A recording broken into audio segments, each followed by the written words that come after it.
ઓમ ગંગણપતે નમો નમઃ। નમસ્કાર મિત્રો, સુખકર્તા ચેનલમાં આપ સૌનું હાર્દિક સ્વાગત છે। મિત્રો, આજે આપણે વૈશાખ સુદ ત્રીજ એટલે કે અક્ષય તૃતીયા કે અખાત્રીજ પણ જેને કહેવામાં આવે છે તેના વિશે આપણે વાત કરીશું। આ દિવસે શ્રી પરશુરામ ભગવાનનો જન્મદિવસ થયો હતો, તેથી તેને પરશુરામ જયંતિ પણ કહેવામાં આવે છે।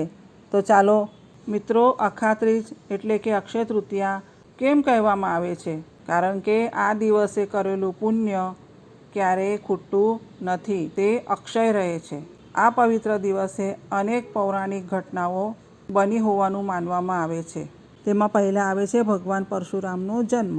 આ દિવસે ભગવાન પરશુરામનો જન્મ થયો હતો। તેઓ ભગવાન વિષ્ણુના છઠ્ઠા અવતાર માનવામાં આવે છે। પરશુરામજીનો જન્મ બ્રાહ્મણ કુળમાં થયો હતો, પરંતુ તેમણે ક્ષત્રિયોનો અહંકાર અને અયોગ્યતાનો નાશ કર્યો હતો અને ધરતી પર ધર્મની સ્થાપના કરી અને દુષ્ટોનો સંહાર કર્યો હતો। આ કથા આપણને શીખવે છે કે ધર્મ માટે ક્યારેક કઠોર પગલાં પણ લેવા પડે તો લેવા જોઈએ। બીજી કથા છે શ્રી કૃષ્ણ અને સુદામાની। સુદામા એક ગરીબ બ્રાહ્મણ હતા અને ભગવાન કૃષ્ણના તેઓ બાળ સખા હતા। ગરીબીના કારણે તેમના પત્નીએ તેમને કૃષ્ણ પાસે મદદ માંગવા માટે જવા કહ્યું। સુદામા સ્વાભિમાની હતા, છતાં પણ પત્નીના આગ્રહના કારણે તેઓ થોડા પૌવા લઈને દ્વારકા પહોંચ્યા।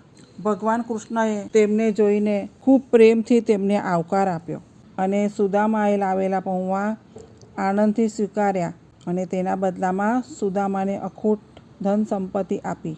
જ્યારે સુદામા ઘરે પરત આવ્યા ત્યારે તેમનું ઘર મહેલમાં ફેરવાઈ ગયું હતું અને તેમના ગરીબીનું નિરાકરણ થયું હતું। આમાં શીખ એવી મળે છે કે સાચી ભક્તિ અને નિસ્વાર્થ મિત્રતા હંમેશા ફળ આપે છે। બીજી વાર્તા છે દ્રૌપદી અને તેમના અક્ષય પાત્રની। પાંડવોના વનવાસ દરમિયાન એક વખત તેમના ઘરે ખાવાનું ખૂટી ગયું, ત્યારે દ્રૌપદી ખૂબ ચિંતિત થઈ ગયા।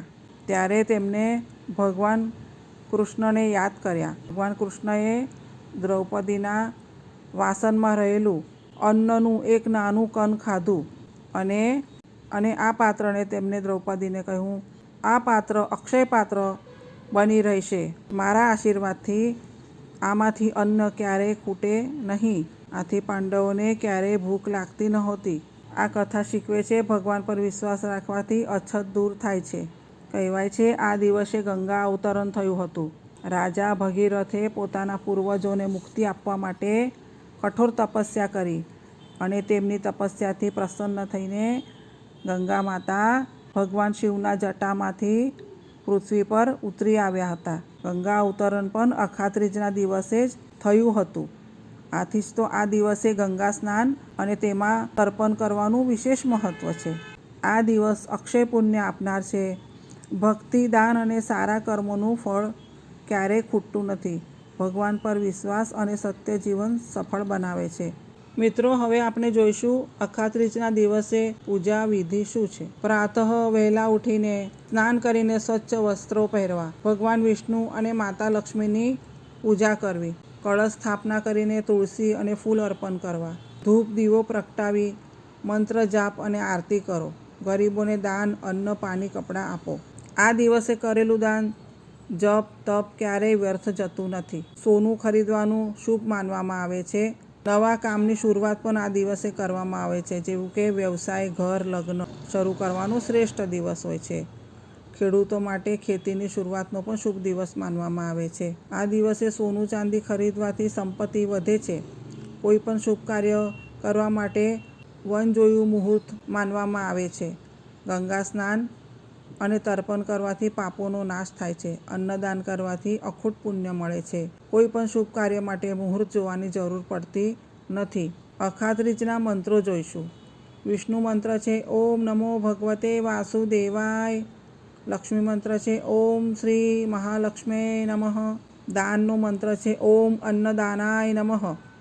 આ દિવસે સત્ય અને સકારાત્મકતા રાખો। ઝઘડા, ખોટું બોલવું ટાળવું જોઈએ। શક્ય હોય તો ગરીબોને પાણી અને અન્ન આપો। મિત્રો, આજે આપણે આ વિડીયોમાં અક્ષય તૃતીયા એટલે કે અખાત્રીજ વિશે વાત કરી। જો આપ સૌને અમારો આ વિડીયો ગમ્યો હોય તો પ્લીઝ લાઇક, શેર અને સબસ્ક્રાઈબ જરૂર કરજો. અને હા, કમેન્ટ કરવાનું ભૂલશો નહીં.